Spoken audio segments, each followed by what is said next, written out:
Alhamdulillah sudah sampai. Hei, tunggu.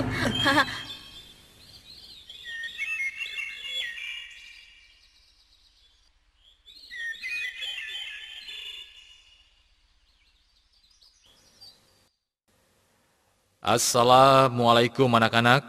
Kaifa halukum? Waalaikumsalam, alhamdulillah bihairin. Pelajaran fikih hari ini akan membahas masalah wudu, tayamum, dan sholat. Kalian siap? Insyaallah. Anak-anak, wudu merupakan syarat syahnya sholat. Rasulullah pernah bersabda, artinya, tidak akan diterima sholatnya tanpa bersuci terlebih dahulu. Nah, sekarang siapa di antara kalian yang sudah bisa berwudu? Ayo, tunjukkan. Saya, Ustaz. saya Pak Ustadz. Saya juga Ustadz. Alhamdulillah, saya sudah bisa berwudu. Ya, baiklah. Ustadz percaya, tapi kita tetap harus mempelajari supaya wudu kita sempurna. Karena kalau wudu kita tidak sempurna, sholat kita pun tidak akan sah. Pak Ustadz, saya mau tanya, apa ada wudu yang tidak sempurna? Bisa saja wudu tidak sempurna. Bahkan hal ini seringkali terjadi, tapi tidak disadari. Karena itu kita harus mengetahui bagaimana wudu yang benar.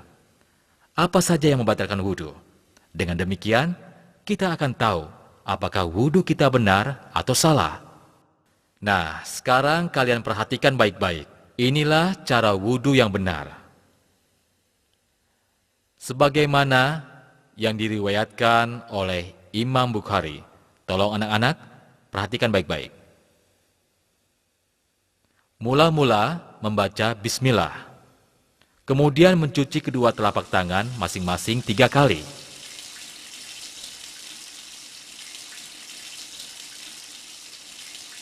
Berikutnya, berkumur-kumur dan memasukkan air ke dalam hidung sebanyak 3 kali. Kemudian mengeluarkannya.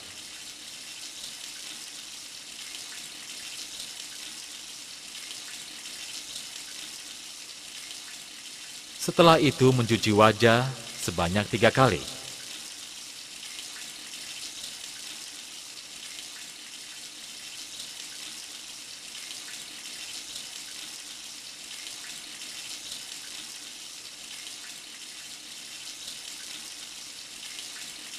Lalu mencuci tangan kanan sampai siku sebanyak 3 kali.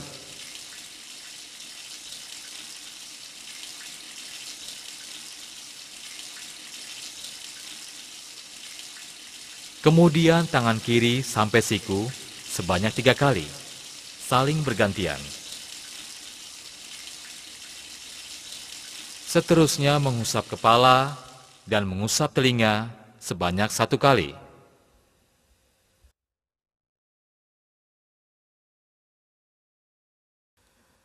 Terakhir mencuci kaki kanan sampai mata kaki sebanyak 3 kali.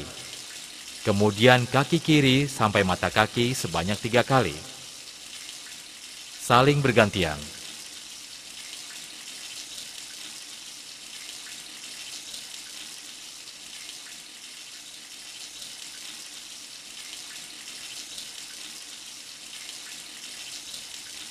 Selesai berwudu, disunahkan membaca doa أشهد أن لا إله إلا الله وحده لا شريك له وأشهد أن محمدا عبده ورسوله اللهم اجعلني من التوابين واجعلني من المتطهرين. Nah, apakah kalian semua sudah paham apa yang tadi Ustadz ajarkan? Oh ya Pak Ustadz, bagaimana kalau kita membasuh kaki dulu baru membasuh tangan? Ya, pertanyaan bagus. Hampir saja Ustadz lupa menjelaskannya, bahwa wudhu harus dilakukan berurutan. Mula-mula membaca bismillah, kemudian mencuci kedua telapak tangan masing-masing 3 kali.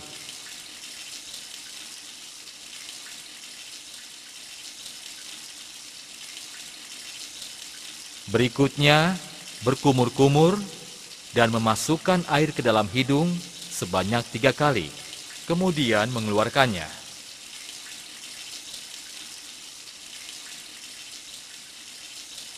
Setelah itu, mencuci wajah sebanyak 3 kali.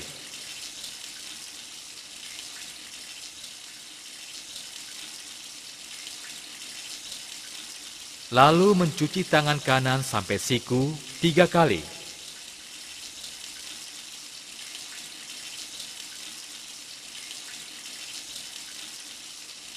Kemudian tangan kiri sampai siku 3 kali.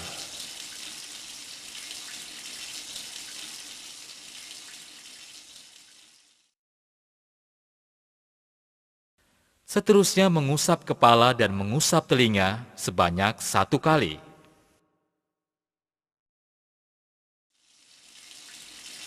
Terakhir mencuci kaki kanan sampai mata kaki 3 kali. Kemudian kaki kiri sampai mata kaki 3 kali. Dan selesai berwudu, disunahkan membaca doa. Pak Ustadz, apakah wudhu kita bisa dikatakan sempurna jika semua urutan wudhu kita lakukan? Tidak mesti, bisa saja wudhu yang telah kita lakukan bisa batal. Itu karena beberapa hal. Kalau begitu Ustadz, apa saja yang bisa membatalkan wudhu? Baiklah, sekarang perhatikan baik-baik. Wudhu yang kita lakukan dengan baik dapat batal akibat beberapa hal. Pertama, karena sesuatu yang keluar dari kemaluan depan dan belakang, baik dari kemaluan maupun dari kotoran. Kedua, tidur lelap.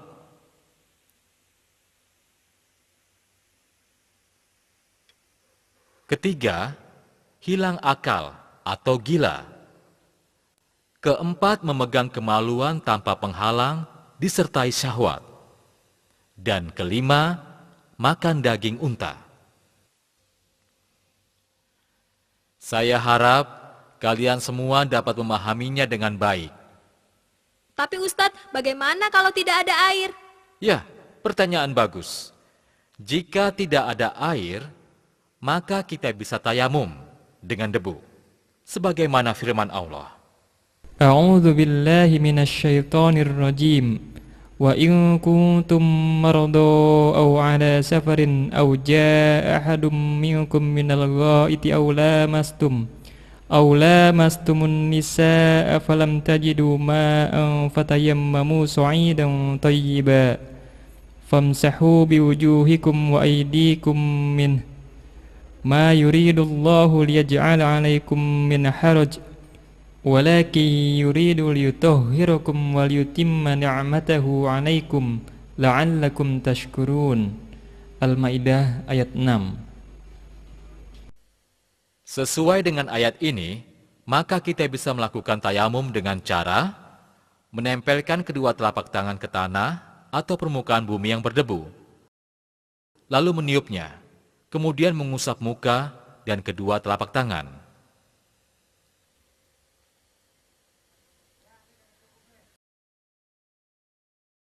Ustadz, apa yang membatalkan wudhu sama dengan yang membatalkan tayamum? Ya, yang membatalkan tayamum sama dengan yang membatalkan wudhu, tapi ditambah dengan menemukan air, atau boleh menggunakan air kembali. Pertama, karena sesuatu yang keluar dari kemaluan depan dan belakang, baik dari kemaluan maupun dari kotoran. Kedua, tidur lelap.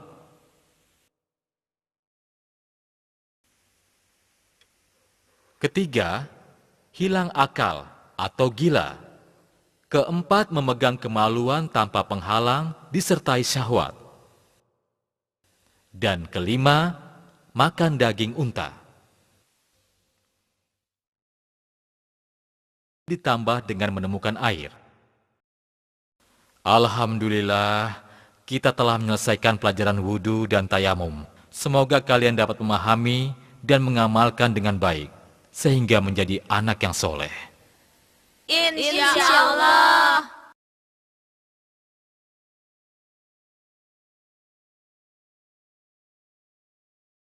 Anak-anak, pelajaran hari ini kita cukupkan sampai di sini. Ingat, apa yang sudah kalian ketahui harus diamalkan. Jangan lupa itu. Insya Allah Ustadz, kami akan melaksanakan. Bagus. Ustadz juga selalu berdoa untuk kalian semua. Tapi ingat, begitu keluar sekolah, langsung pulang. Ya? Wassalamualaikum warahmatullahi wabarakatuh. Waalaikumsalam warahmatullahi wabarakatuh. Pelan-pelan saja. Tunggu aku. Jangan lari. Duluan ya. Tunggu aku.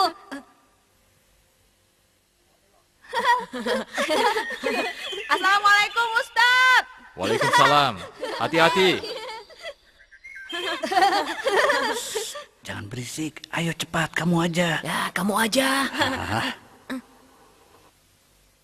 Ayo dong, tadi katanya berani. Ya, keburu lewat deh. Aduh, Ya udah, kalau memang kita mau, kita kejar aja. Ayo. Ustadz. Ustaz, Ustaz. Tunggu. Ustaz, tunggu. Ustaz. Tunggu, Ustadz. Ustaz. Ustaz, Ustaz. tunggu. Tunggu. Hei, ada apa? Begini, Ustadz. Kami ini mau belajar tentang sholat. Apakah Ustadz mau mengajarinya? Iya Ustaz, kami ingin sholat, tapi kami belum tahu caranya. Masya Allah. Jadi sampai saat ini, kalian belum pernah sholat. Malu. Iya Ustaz. Kadang-kadang Ustaz, tapi tidak paham. Tidak apa-apa.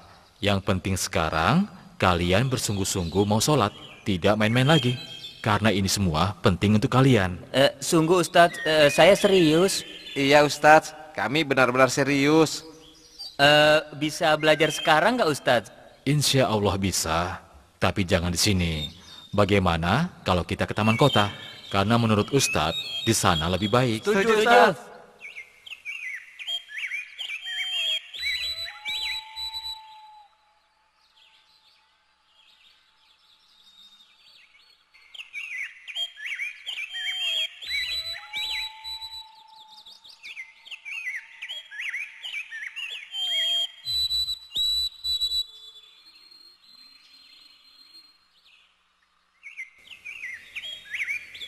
Subhanallah, indah sekali pemandangannya.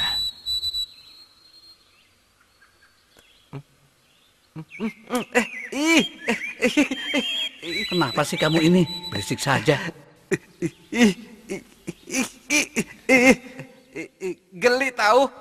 Coba kalau hidungmu yang ditempeli kupu-kupu. Wah, mereka sedang bermain bola, Ustadz. Ya, apa? Ya, sini. Adang. Asik juga ya bermain bola. Bagaimana kalau aku ikut bermain bola? Boleh nggak? Aduh, kamu ini gimana? Tadi katanya kesini mau belajar sholat. Lihat orang main bola, tiba-tiba mau main bola. Belajar sholatnya kapan? Payah. Sebentar saja. Kalian duluan ya. Nanti aku akan menyusulnya. Aku datang. Hadang. Maaf Ustadz ya, teman saya yang satu itu memang begitu. Dia itu memang senang banget sama sepak bola. Biarkan saja, nanti juga akan menyusul kita, ya kan? Ayo, kita cari tempat yang teduh. Di sana saja, Ustadz. Iya. Di depan sana. Ada tempat duduknya lagi. Iya, adem ya Ustadz ya. Iya. Ayo kita ke sana. Kayaknya enak nih di sini. Apa aku bilang? Iya.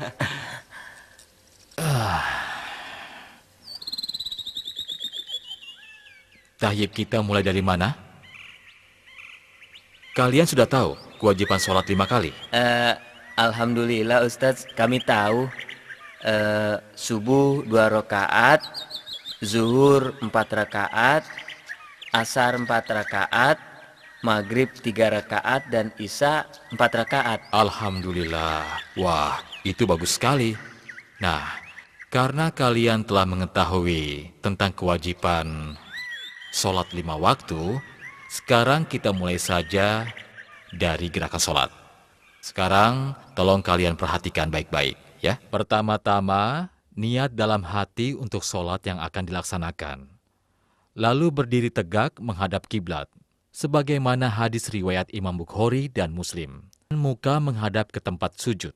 sebagaimana hadis yang diriwayatkan oleh Al-Baihaqi dan Al-Hakim.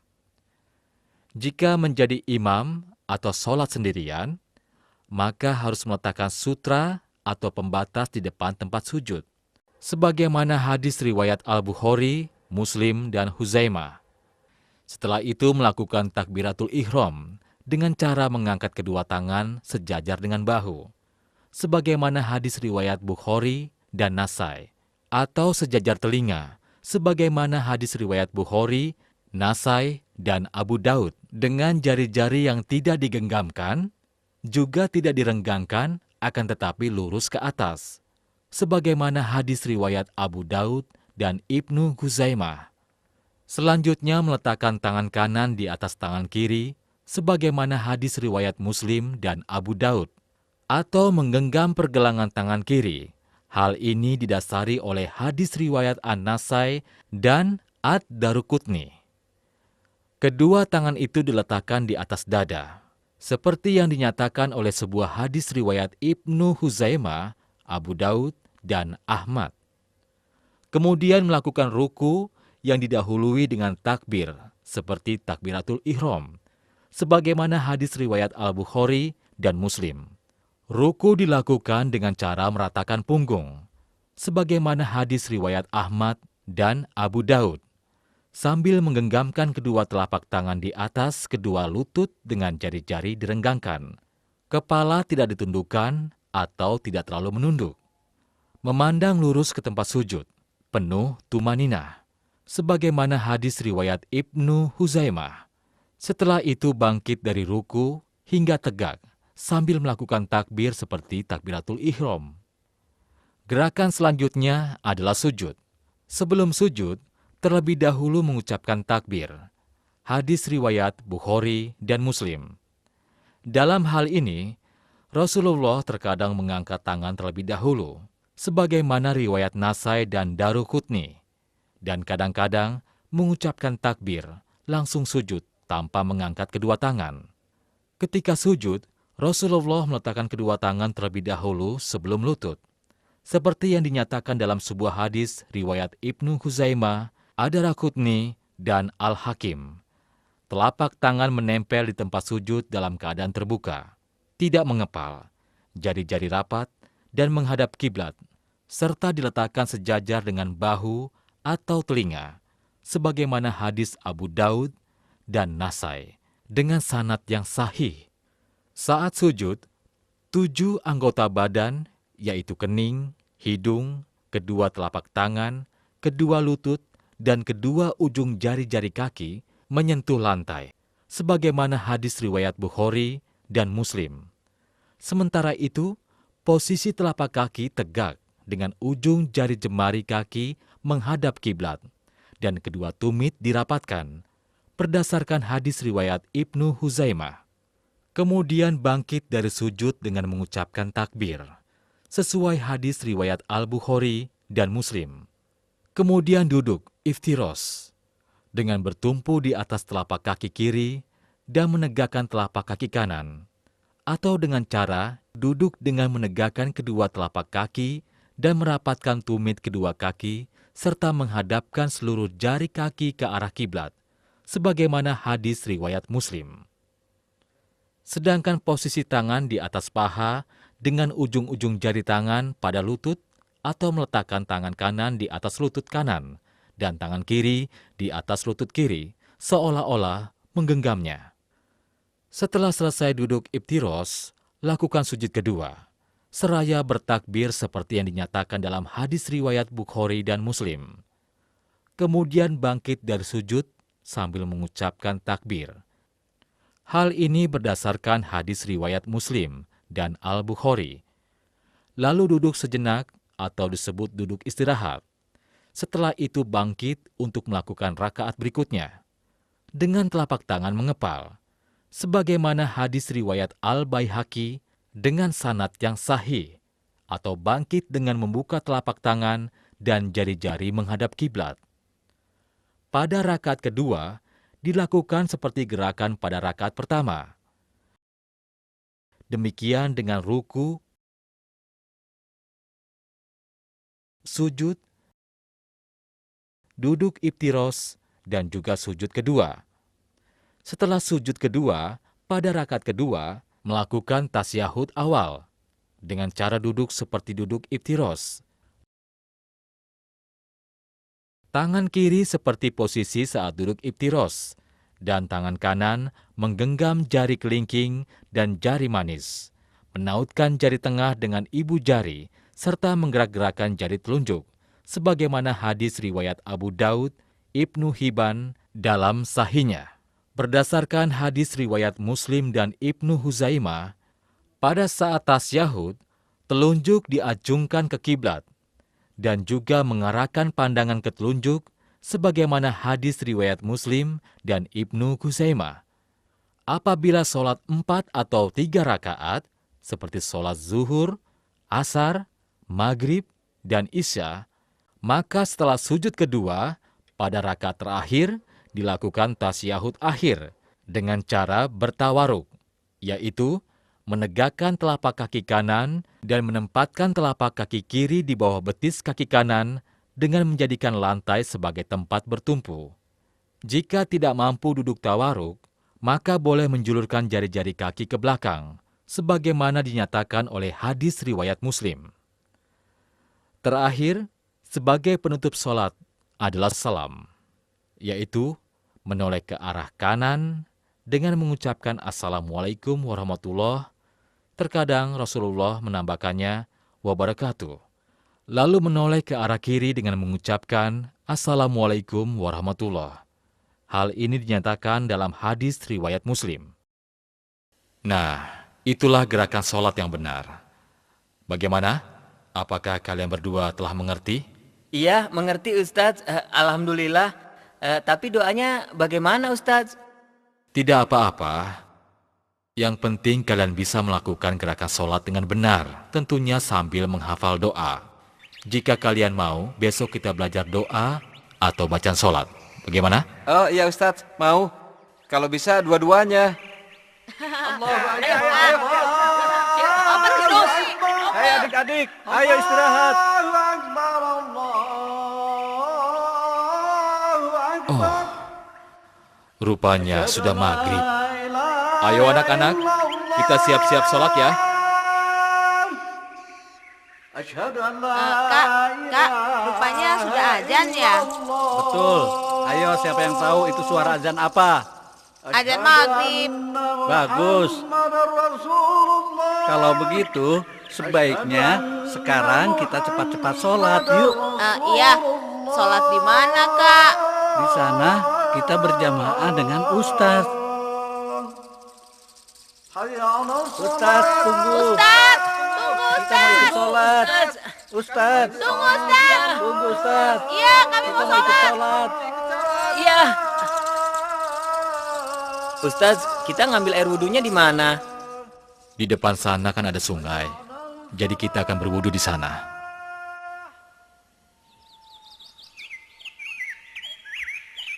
Nah, ini sungainya. Subhanallah. Jernih sekali. Iya, jernih ya. Alhamdulillahirabbil alamin. Allahu akbar. Allahu Akbar. الحمد لله رب العالمين الرحمن الرحيم مالك يوم الدين إياك نعبد وإياك نستعين اهدنا الصراط المستقيم صراط الذين أنعمت عليهم غير المغضوب عليهم ولا الضالين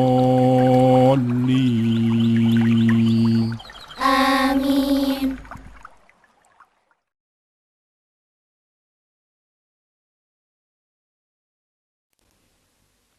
Anak-anak, kemarin Ustadz bertemu dengan 3 orang pemuda. Mereka bertanya mengenai tata cara sholat dengan Ustadz. Alhamdulillah, kita sudah belajar. Akan tetapi, sholat tidak hanya gerakan, tapi juga ada bacaan di dalamnya. Anak-anak, karena itulah hari ini kita akan belajar bacaan dalam sholat. Dan Bapak minta, sekarang kalian semua tolong perhatikan penjelasan Zaid berikut ini. Tolong simak ya, karena ini penting sekali untuk kalian simak. Saat takbir mengucapkan, Allahu Akbar. saat berdiri sedekap, membaca doa iftitah.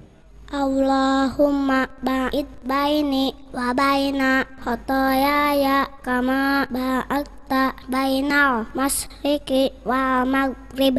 Allahumma nakkini min khotoyaya kama yunaqqas sabul adyadu minat danas. Allahumma gsilni min khotoyaya bil ma'i wassalji wal barad.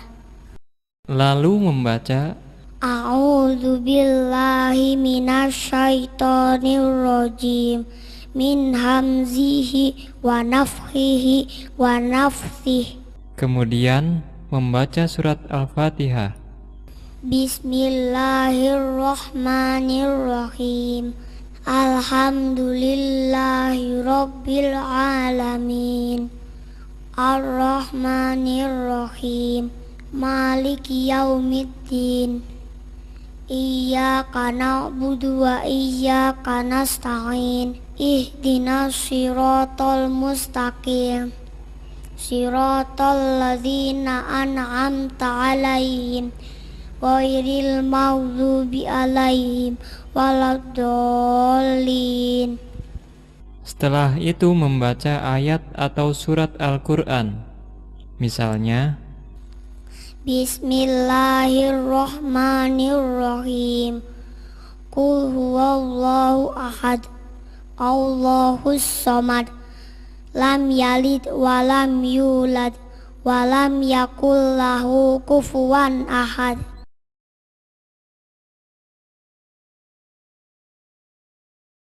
Allahu akbar. saat ruku membaca,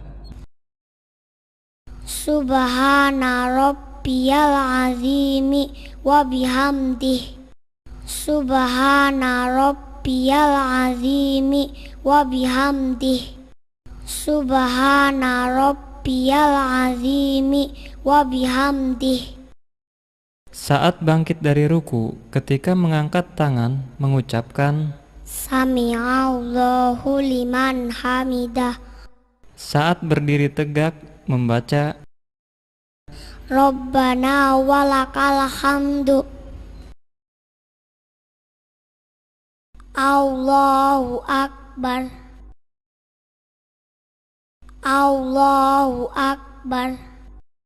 ketika sujud, membaca, Subhana rabbiyal a'la wa bihamdih. Subhana rabbiyal a'la wa bihamdih. Subhana rabbiyal a'la wa bihamdih. Allahu akbar. ketika duduk iftirosh, membaca, Allahumma ghafirli warhamni wajburni warfa'ni wahdini wa'afini warzuqni. saat tasyahud awal dan tasyahud akhir, membaca, At-tahiyyatu lillah wassalawatu wattayyibat. Assalamu ala nabiyyi wa rahmatullahi wa barakatuh. Assalamu alaina wa ala ibadillahis sholihin. Ashhadu an la ilaha illallah wa ashhadu anna Muhammadan abduhu wa rasuluh. kemudian membaca sholawat. Allahumma sholli ala Muhammad wa ala ali Muhammad kama shollaita ala Ibrahim wa ala ali Ibrahim innaka Hamidum Majid. Allahumma barik ala Muhammad wa ala ali Muhammad kama barakta ala Ibrahim wa ala ali Ibrahim innaka Hamidum Majid. Pada tasyahud akhir, sebelum salam membaca Allahumma inni a'udzubika min azabi jahannama wa min azabil qabri wa min fitnatil mahya wal mamati wa min syarri fitnatil masihid dajjal. Allahumma a'inni ala zikrika wa syukrika wa husni ibadatik. pada saat salam ketika berpaling ke arah kanan mengucapkan Assalamualaikum warahmatullahi wabarakatuh. kemudian saat berpaling ke arah kiri mengucapkan Assalamualaikum warahmatullahi wabarakatuh. Nah, itulah bacaan dalam sholat sesuai gerakan yang ada. Jika kalian rajin menghafal, insya Allah akan cepat bisa. Bagaimana? Siap? Insya Allah. Kalau begitu sekarang kita pergi ke masjid untuk praktek sholat. Hei, ayo cepat jalannya. Iya. Jangan bercanda. Kamu belum bisa ya? Bisa lagi? Tunggu. Ayo cepat. Muhammad, kau maju duluan. Allahu Akbar. Assalamualaikum warahmatullahi. Assalamualaikum warahmatullahi. Bagus. Sekarang kamu Zaid. Sekarang giliranmu. Allahu Akbar. Sudah. Ayo Zaid, teruskan. Allahu Akbar. Ustadz, kok Zaid melihat ke atas? Kita lihat saja sampai selesai, ya. Allahu Akbar. Sami Allahu liman hamidah. Allahu Akbar. Allahu Akbar.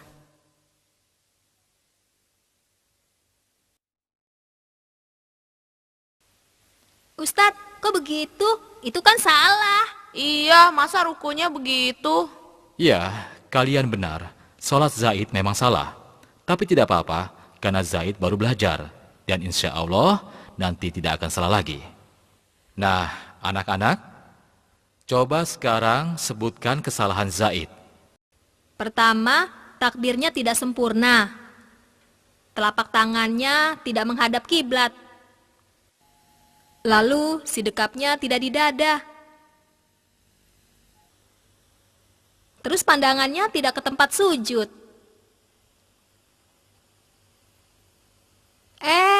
Rukunya terlalu ke bawah.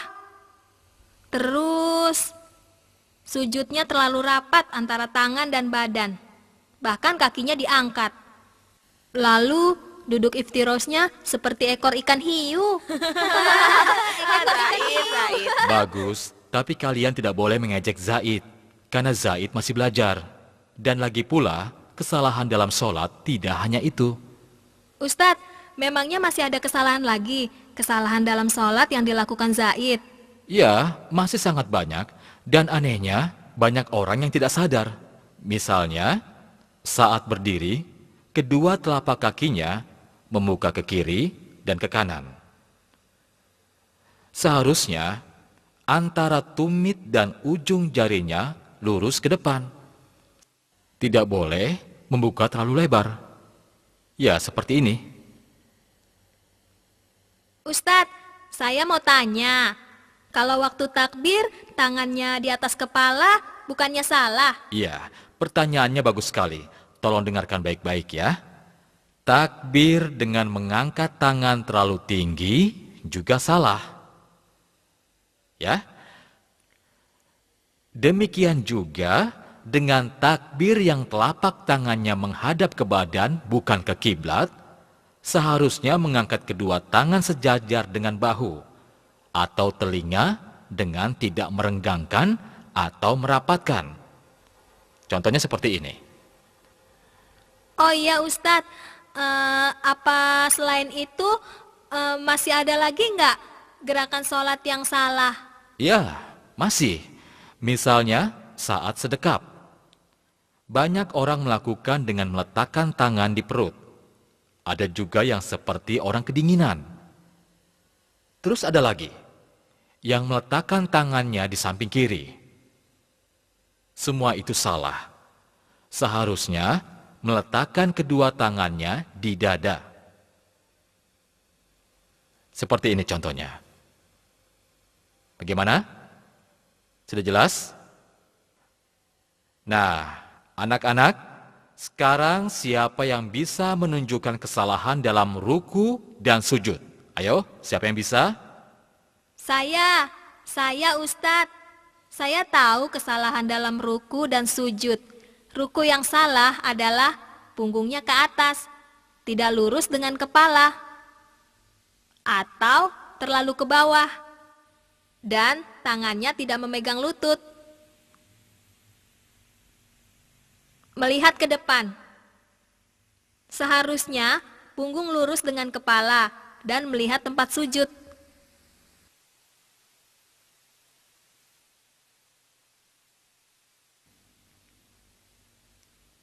Kesalahan lain dalam ruku, memegang lutut dengan jari-jarinya rapat.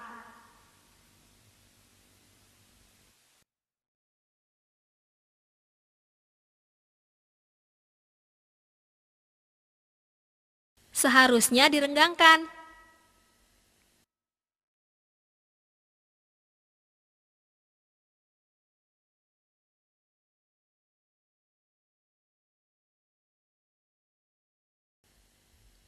Sedangkan sujud yang salah adalah sujud dengan dahi saja.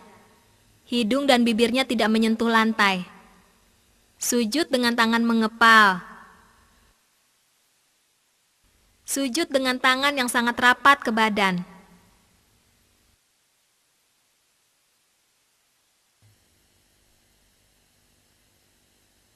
Seharusnya dahi, hidung, lutut, jari kaki, telapak tangan menyentuh lantai dan tidak merenggangkan badan dan tangan.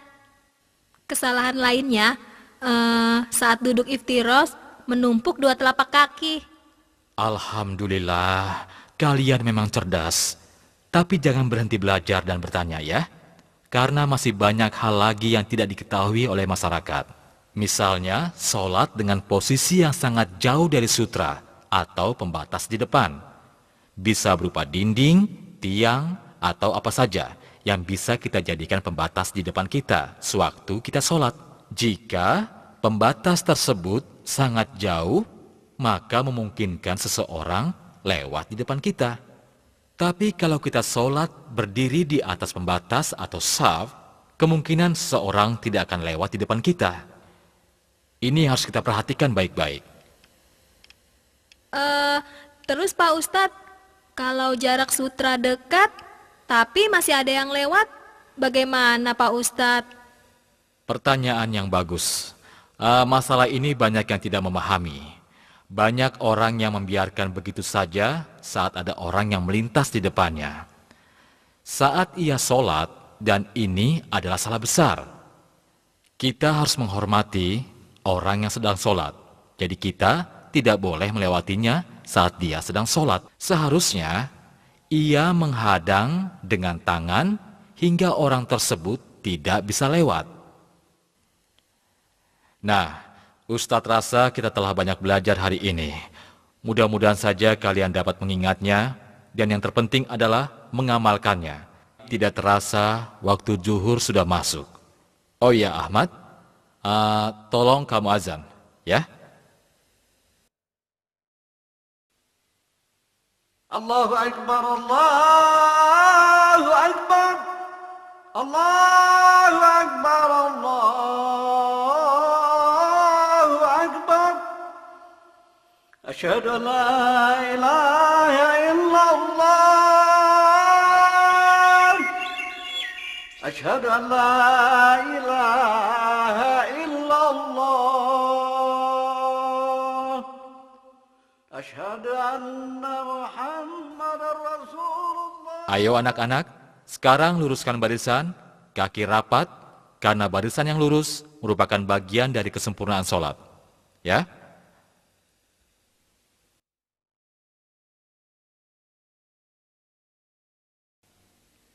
Allahu Akbar. Allahu Akbar. Allahu Akbar. Allahu Akbar.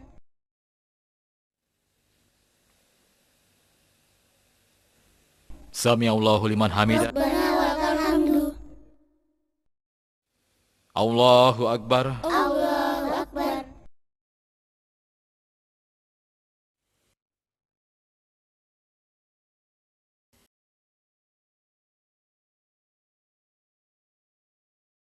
Assalamualaikum warahmatullahi. Assalamualaikum warahmatullahi. Assalamualaikum warahmatullahi. Assalamualaikum warahmatullahi.